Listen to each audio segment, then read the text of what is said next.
O que vem primeiro? A depressão ou o sentimento de tristeza, de ansiedade? Ou é a... Não sei qual é a pergunta que eu quero fazer. Como é que é a pergunta? Eu quero saber o que se vem... Tipo assim, eu tenho essa porcaria. Eu não sei se é depressão, o que é. Eu tenho muita tristeza de vez em quando. Só que o meu exercício... Eu faço academia, treino, como direitinho. De vez em quando vem essa merda e eu não sei de onde vem. E aí eu começo a parar de treinar. Então eu não sei o que vem primeiro. Se é... Eu parei de treinar e aí a depressão veio. Ou a depressão veio e eu parei de treinar. Entendeu? Eu nunca sei onde é que tá a origem do negócio que tá rolando. Você, assim, oscilações emocionais, isso é importante diferenciar, tá? Eu abro às vezes a caixinha de pergunta no meu Instagram pra galera perguntar sobre saúde mental e tudo mais. E se essa pandemia afetou de alguma maneira a sua saúde mental, você não tá sozinho, você não tá sozinha, muita gente ficou mal.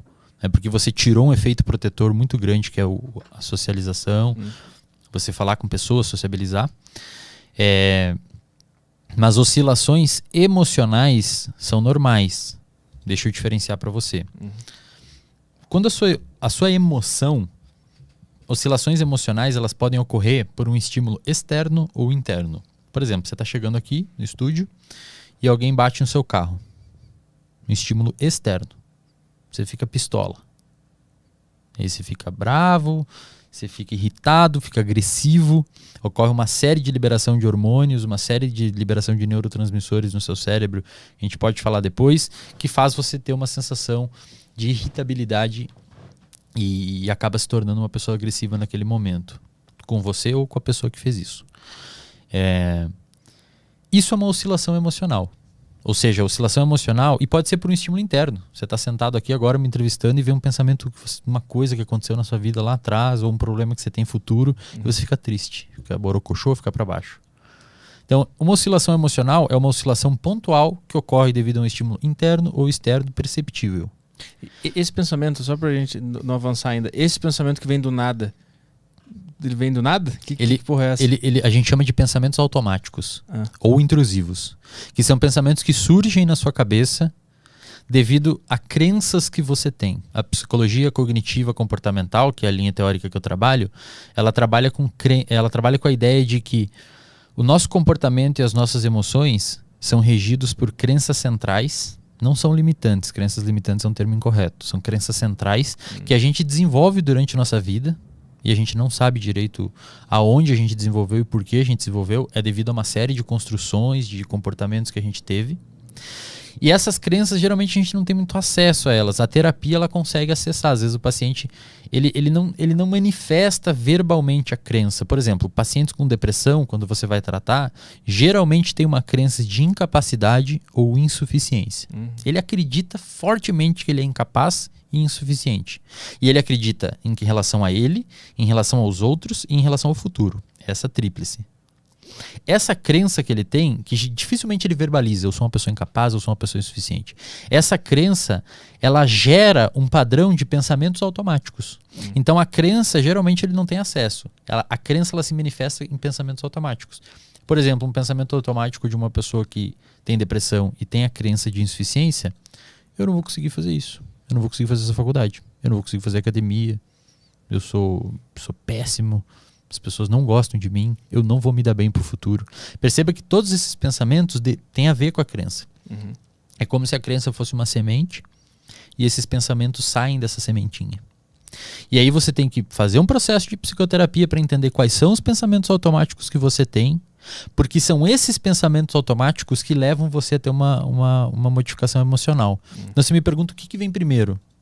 Vem o comportamento ou vem os pensamentos? Os pensamentos.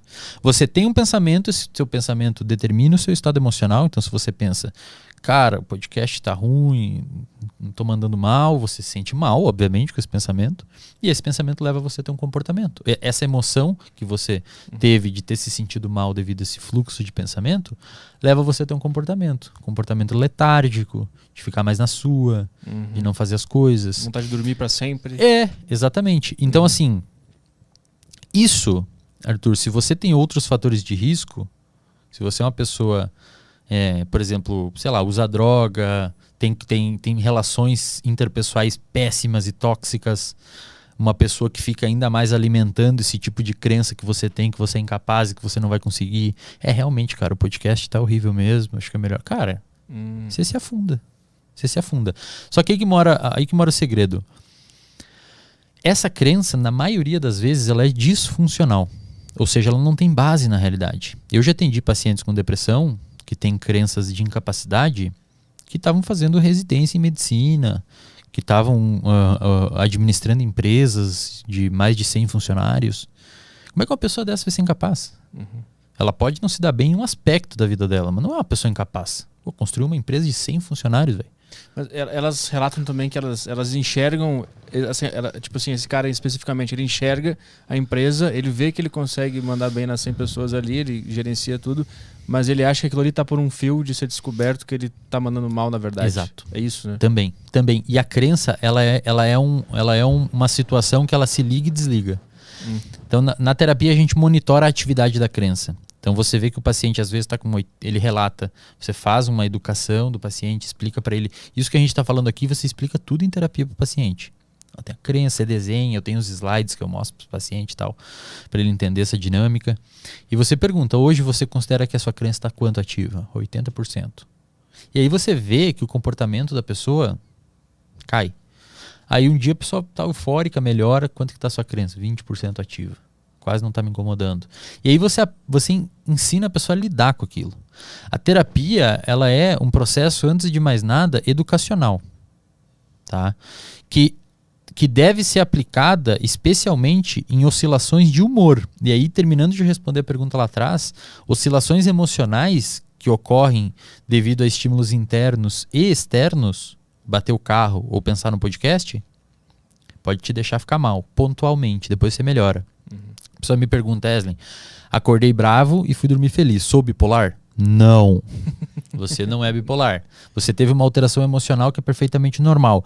Anormal seria se você não tivesse essas oscilações emocionais. Você acorda mal, às vezes você acorda mal, você vai dormir mal, fica bem de meio-dia, enfim, qualquer coisa assim. Agora, se essas alterações emocionais ocorrerem e perdurarem no tempo e intensidade, aí é uma alteração de humor. Tanto é que nos manuais de diagnóstico, em psicologia, a depressão é um transtorno de humor. Não é um transtorno emocional. É um transtorno de humor. Ou seja, o seu humor altera. Você fica triste por muito tempo. Você fica triste numa intensidade maior por tanto tempo. Aí você precisa ter um ajuste no que está levando você a ter esses comportamentos de tristeza, essas emoções, esse humor triste. E como que você está se comportando principalmente frente a isso. Por quê? Porque as pessoas em depressão, elas tendem a ficar hipoativas. Justamente, não saem, não vão à academia. E um dos principais tratamentos, hoje padrão ouro, do ponto de vista científico, em publicações científicas, para tratar a depressão, é chamado de ativação comportamental. Que é o quê?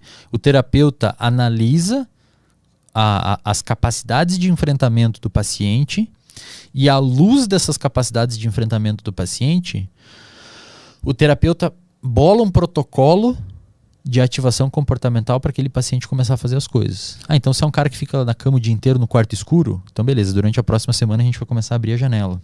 Depois você vai começar a arrumar a sua cama e levantar, lavar a louça, sair com o cachorro, devagar.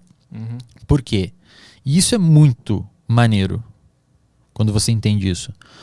Porque nós somos sensíveis às consequências dos nossos comportamentos. E as pessoas não percebem isso.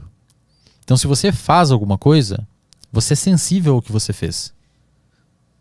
Você faz uma cagada, você fica mal. Você faz uma parada da hora, você fica bem. Quando a gente consegue alcançar um objetivo e realizar uma tarefa, nós somos recompensados por isso. E o paciente que está em depressão, ele se coloca em situações que não o recompensam e, por outro lado, se coloca em situações que deixam ele para baixo. Se você pegar uma pessoa do ponto de vista de saúde mental saudável hoje e deixar ela 2 dias num quarto escuro, a pessoa vai ficar triste. E a pessoa com depressão às vezes faz isso. Então, assim, ela tá num lugar que naturalmente vai deixá-la triste.